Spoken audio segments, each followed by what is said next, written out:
What drove Cora Sue Collins out of Hollywood at just 18, and what did she reveal decades later? Cora Sue Collins was a 1930s child star who lit up the silver screen, but her story hides a darker truth. At just 4 years old, her mother scraped together every penny to get them from West Virginia to Hollywood. It paid off fast. By 5, Cora Sue debuted in The Unexpected Father, stunning directors with her ability to cry on cue. She was a natural, and Hollywood took notice. Soon, she was sharing the screen with legends. In Queen Christina, she played the young queen opposite Greta Garbo, who later became a lifelong friend. Garbo would invite little Cora Sue for tea on set, a bond that lasted until Garbo's passing in 1990. Cora Sue also portrayed the younger versions of stars like Claudette Colbert and Loretta Young, stealing hearts in films like Torch Singer and Caravan. Her talent was undeniable, and the roles kept coming. But there was more to her rise than met the eye. In major literary adaptations, she shone bright.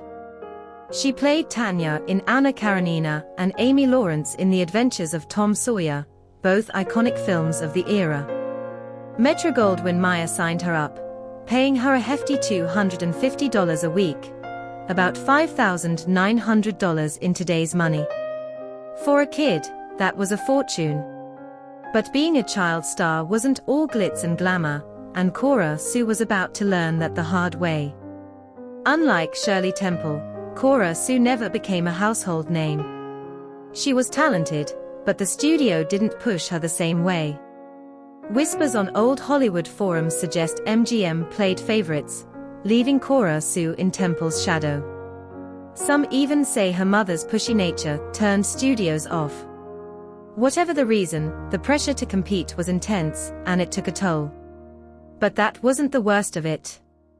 At 15, Cora Sue faced a nightmare. In 2020, at 93, she dropped a bombshell during the Me Too wave. She revealed that screenwriter Harry Ruskin, then 50, pressured her to sleep with him for a role. She refused, but the trauma stuck. At 18, after playing a troubled teen in Youth on Trial, she walked away from Hollywood for good, ending a career that spanned nearly 50 films. Her story sent shockwaves through fans, sparking debates about how many other child stars faced the same horrors. After Hollywood, Cora Sue built a quieter life. She married 3 times, first to Ivan Stauffer, then James Mackay, with whom she had 3 kids, and finally Harry Nace. She stayed out of the spotlight, but never forgot her roots, often speaking at old Hollywood events. Fans loved hearing her stories, especially since she was one of the last living stars of that era. But her final years brought more reflection. Cora Sue passed away, at 98, after a stroke, leaving behind a legacy that's both inspiring and haunting. On X, fans called her a forgotten gem, with some wondering if her story might spark a biopic. Her Me Too revelation still lingers in the air, raising a chilling question: what other secrets did Hollywood's golden age bury?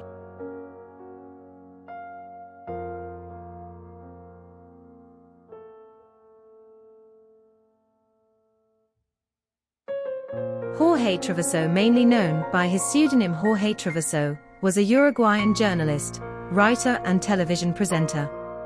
He adopted the name Jorge Treviso in his youth to fulfill one of the requirements of the Cine Club of Uruguay for a competition on the work of Ingmar Bergman.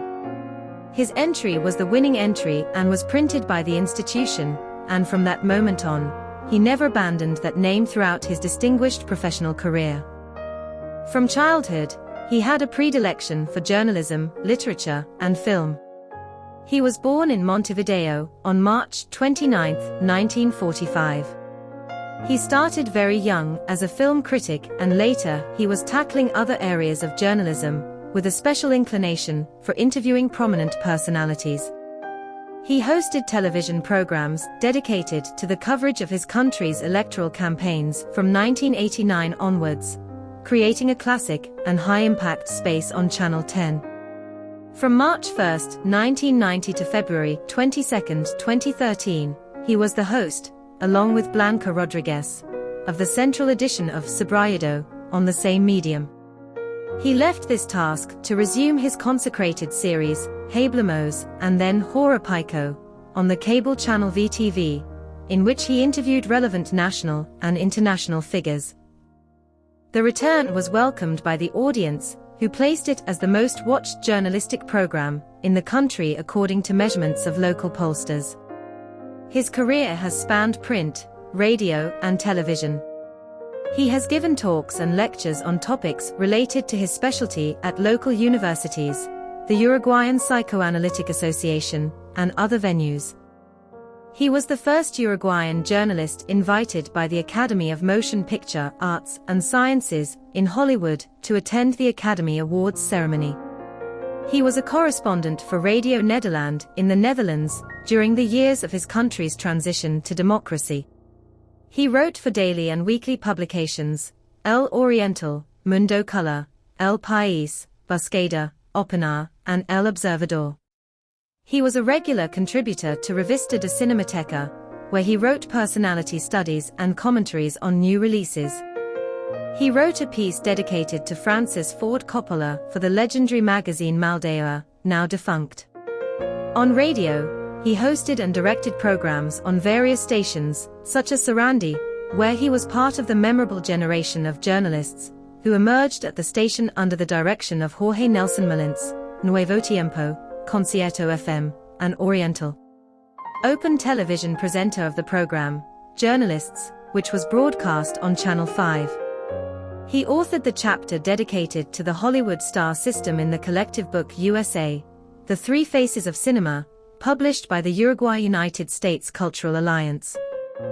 Later, the Bank Boston Foundation published Primera Linea, a collection of some of his most important reports. He has a book in preparation for release. For his journalistic work, he has received awards both in his country and abroad. He was awarded the José Enrique Rodo National Journalism Prize by the Press Circle of Uruguay and presented by the then Vice President of the Republic, Rodolfo Nin Novoa. He has won the Iris Award, the most prestigious prize awarded by the Uruguayan press, 5 times. The most recent was in 2012 for Best News Anchor. He was twice the winner of the Morosely Prize from the Lolita Rubial Foundation. He was also awarded by the Takuru Foundation and the Zarcos Foundation. Invited by the BBC in London, he broadcast his radio program, Tiempo Present, live for Uruguay for the first time, 2009, from the station's studios in London. In 2010, he was honored along with Blanca Rodriguez for his 20 uninterrupted years at the helm of the central edition of the news program Sobriedo, Channel 10. In 2017, he won the prestigious Conex Mercosa Award for Communication and Journalism in the region, being the first Uruguayan to receive this distinction, an event held at the Faculty of Law of the University of Buenos Aires together with other personalities such as Mirtha Legrand and Jorge Lanata. 5, which meant an unprecedented event for Uruguayan journalism and culture. His famous phrase, "This is the way the world is," was studied by the National Academy of Letters. In 2013, it was announced that due to the phrase's common and colloquial use, the institution began to consider elevating it to the category of national heritage.